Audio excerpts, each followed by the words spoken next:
Hello, guys and gals, me Mutahar, and you guys like Bloodborne? I like me Bloodborne. I think it's one of my favorite games on the old PlayStation quadruple.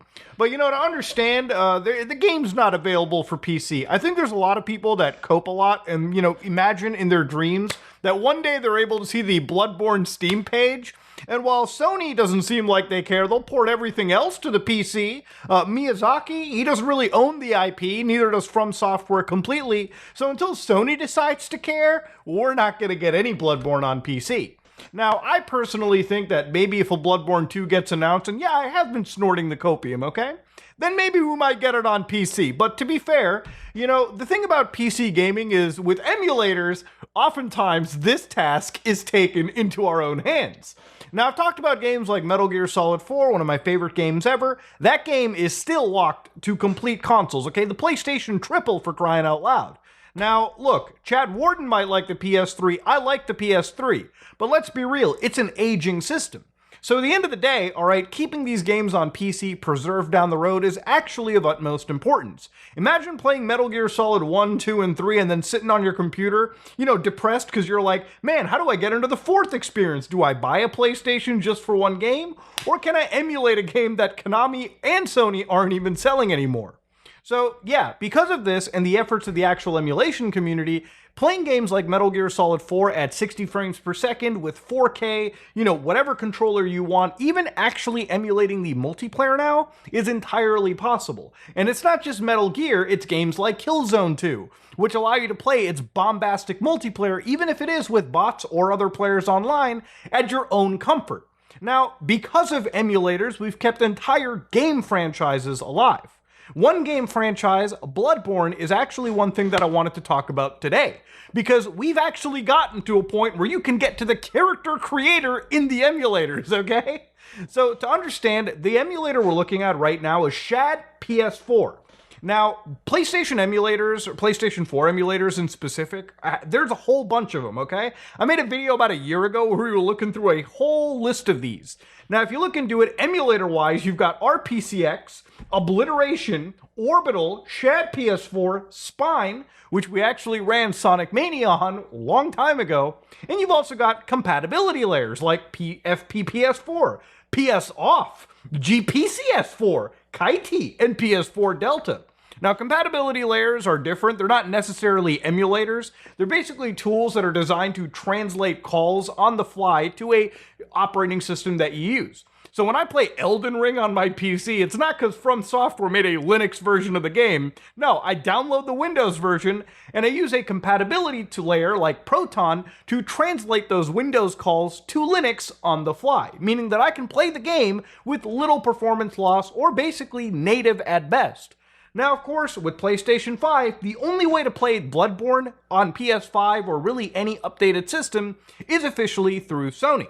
Now, whether Sony keeps this going in the future, who really knows? Whether Sony decides to give a 60-frame patch to Bloodborne, which they easily could, who knows? Whether From Software gets into it, who knows?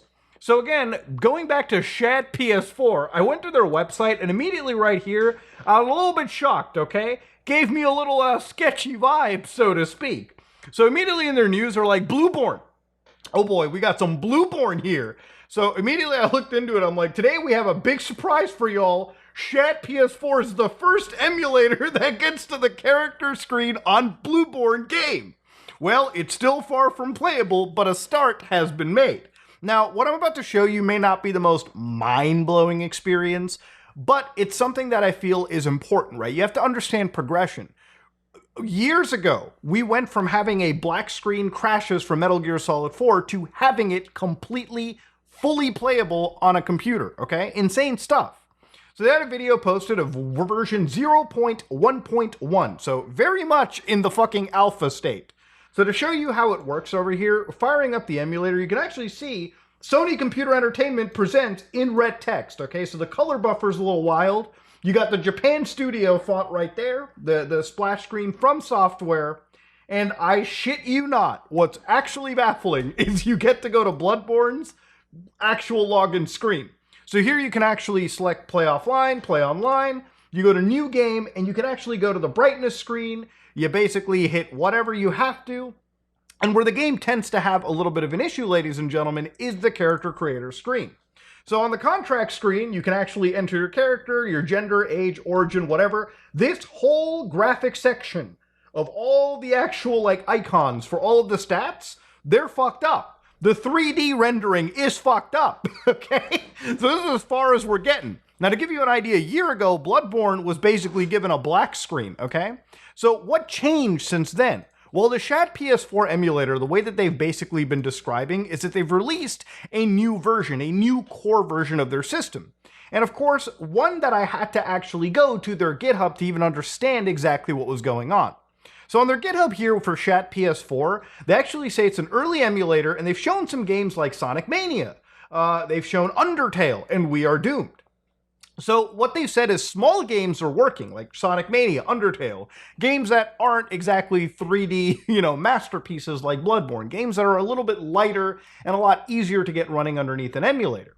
So when asking about how this entire process worked, when discussing how this worked, they mentioned that this emulator needs a processor with 4 cores and 6 threads, 2.5 gigahertz minimum, a graphics card with 1 gigabyte of VRAM, your GPU drivers updated, Vulkan support, 8 gigs of RAM, and Windows 10 or more. So yeah, it's not exactly the most, required, like the most demanding emulator, but we decided let's actually get this thing started up. So I downloaded Shad PS4, both the versions that ran Bloodborne and whatnot, and I decided to actually show you how the stuff runs on that computer right there. Because getting this underneath virtual machines was a bit of an issue, so let's actually get some PlayStation 4 games up and running in the year 2024 and just see how good things are now. Alright, so I'm going to cut to a Windows system over here. No virtual machines, no nothing. I'm just running everything natively. It seems like a lot of the VM stuff that I've been using causes issues with this emulator. So I'm just going to get the Windows version, and the reason we're doing the Windows version is because I'm assuming that most of the people watching my content are on Windows, and I just want to show you what the experience looks like when you decide running this specific emulator, Shad PS4. So as soon as you fire it up, it'll give you this big error message, Microsoft Defender Smart Screen. Again, I always have these things running on their own air-gapped system, so I'm not really too worried about what's going to happen, but again, you should be careful. Do you want to allow public and private networks to access this application? Because I'm on a secured system anyways, sure, go ahead. Why not? Again, please use this stuff at your own risk. Now it tells you directory to install games. So this is going to be kind of like where you're in. I assume this is where it's going to create like a virtual PlayStation 4 hard drive. So again, just hit those ellipses. I guess we'll make a new folder. We'll just call it PS4 HDD. Just for simplicity's sake, hit save, hit OK. And it gives us this GUI. Now, interestingly enough, you go around to the options menu. It's not really loading anything. You go to the controller options, it's not really loading anything because, again, this is a very early build of an emulator at this point. So we're going to install a package file, which is how PlayStation 4 games are typically packaged. Now, this can be all the way from your small games to your larger stuff, but generally you're going to have to go here and install certain packages. So I'm going to install Sonic Mania, and we'll be back. So here it is. We've got Sonic Mania version 1.0 ready to go, and I'm just going to turn down the volume on my speakers just in case it doesn't blow anything out.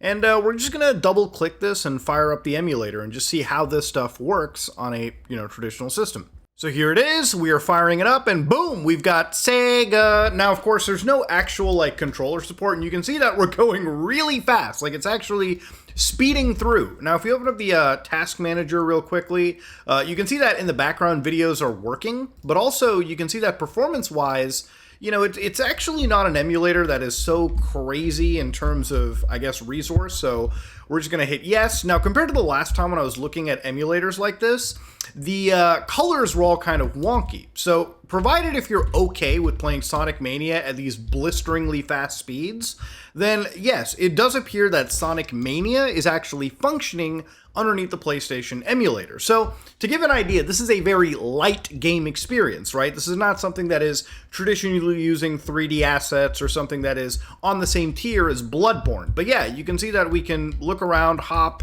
interact, and provided you figure out the keyboard control prompts, which they have them all listed on their GitHub anyways, you can basically play this game as if it was, like a PlayStation, 4 game. So, again, the understanding is you have to really be okay with the speed here, but yeah, it actually works really fine.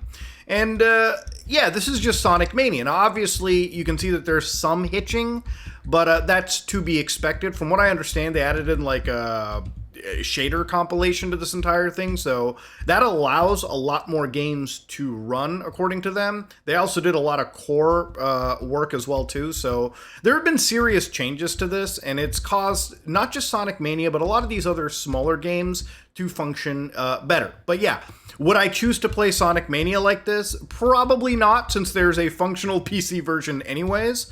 But for emulators, it's always good to see more and more games become more and more compatible. So, let's move on to the next piece and actually see how Bloodborne runs. Alright, so now we've got Bloodborne Ready To Go, version 1.0, and of course you can see that it's 29 something gigabytes, so it's the full game installed, and again, no firmware was needed. We're going to hit play and actually start seeing how things tend to work. So we've got this black screen so far, we've got the Bloodborne font here, and system is actually frozen up. So there it is. It actually just crashed the system again. No real error, no nothing. It just crashes. Everything just goes down in complete flames. Okay, so while I believe the version of my game may not be exactly perfect, it is worth looking at where the developers are as well too. So again, let's show their video footage. Obviously different regions, different updates can all cause different, issues that prop up, right? So look, again, like I said, your mileage may vary, and I'm sure that there's a lot of people who will probably sit there and be like, Muda, this doesn't impress me. I'm not seeing gameplay running at 60 frames, 144. Look, to understand, what you're basically seeing over here is progression, all right? You're never going to get to a point where, like, immediately from black screen, you'll be at complete playable builds. Remember, games even like Grand Theft Auto 5, which I talked about being emulated on PC through RPCS3, are possible because of years upon years of collaborative efforts from some incredibly talented software designers, right?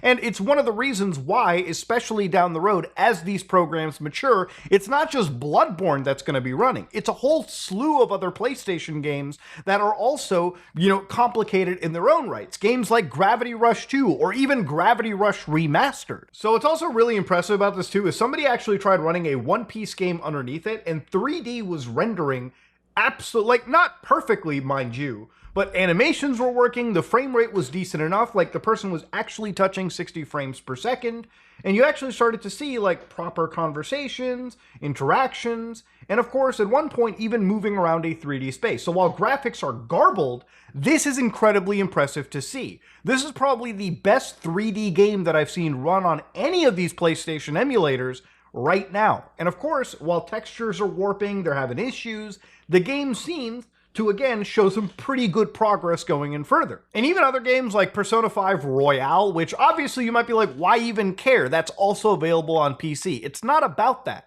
It's about, hitting all those notes, and it's about making sure that these games are reaching their compatibility, because the more games that are able to be played in an emulator, the more compatible they become with a whole bunch of other actual games that people might not be thinking of. It's not just Bloodborne that people are worrying about that run on these systems, it's also games like PT, for instance, which is a demo that is never accessible, from my understanding, even to most recent PlayStation devices. So having an emulator like this allows us to play that Kojima scary masterpiece anywhere we go. Now, legally, I don't think what I've seen here and shown you is going to be such a massive issue. Because of the fact that this is running without basically downloading PlayStation firmware or even digging keys out, which I don't know if they may be distributing PlayStation firmware files. That would be very bad if they were, because they could absolutely get taken down and sued by Sony, which is something I don't want them to do. I haven't vetted through all of their files right now to verify that. But if this doesn't require any installations or downloads from Sony servers, or backing up and decrypting, firmware files that may be encrypted, which could open up a whole legal can of worms, what would be impressive is that this is a very lightweight emulator that just allows you to install your packages, hopefully legally acquired, of course, and run these games as if they're eventually just native PlayStation releases down the fucking road. Now look, I'm excited to see 6 months down the road, when the people behind Shad PS4 eventually get us walking around Yarnum or the nightmare of Menses, even if it isn't like 5 frames, 10 frames a second, running on our computers. Again, this all requires a level of actual, progress. This requires like baby steps. And it's kind of crazy that one of the emulators now has managed to make such a stride. So far, I have basically been following every single emulator pretty much every month, seeing which one has touched Bloodborne beyond just a black screen. So while we're getting to a point where you can run Bloodborne, run to an extent, even if you are just at the main menu or a character creation screen before 3D stuff pops in, it's impressive to see. Look, at the rate some emulators accelerate and progress, it may be a matter of months, it could still be years. But, if Sony doesn't care, it's a prime example of showing how the PC gaming community just bands together and designs their own ways, okay? Fuck it, we'll do it together. We'll do it on our own terms. If Sony isn't going to give the port of Bloodborne, you might as well get it yourself through emulators. Now, of course, if you're somebody that's interested, the closest I think you're going to get to a playable Bloodborne might be this one mod that I saw, Graceborn, that I actually saw Asmongold playing. I downloaded it myself, and it's a pretty decent mod, but yeah, if it's not for the total conversion mods, obviously this isn't going to like scratch any itch whatsoever. For somebody that wants to play one of the best Souls-like games, Soulsborne experiences, on their actual system. So it's either a choice down the road of whether you're going to be buying PlayStation systems just to play that one specific game, and pretty much hope that Sony keeps backwards compatibility a complete focus down the road for PlayStations, effectively keeping Bloodborne alive, even if it is locked entirely to their consoles. Or are you going to look forward to when actual, software like this is properly implemented, properly developed, and one day you can run Bloodborne at like 4K, whatever frame rate you want, hopefully with extra graphical enhancements, and maybe randomizer features that just extend the life of entire video games. Remember, the biggest thing when it comes to PC games and emulators too is mod support. There's a whole slew of people that play randomizers all day, every day on Twitch or by themselves. And it's literally thanks to the fact that emulators exist, allowing people to modify contents of a video game to extend that extra functionality. But yeah, PlayStation emulation is getting fucking wild, boys. So get excited. Bloodborne, massive breakthrough. And while it may not be impressive to a lot of people, I always find this stuff to be mind-blowing. So I feel like, I just wanted to share it with you because I was actually, it brought a big smile to my face. And I really hope like a year down the road, I can finally show some actual gameplay. Even if it isn't impressive, even if the game crashes 30 seconds in.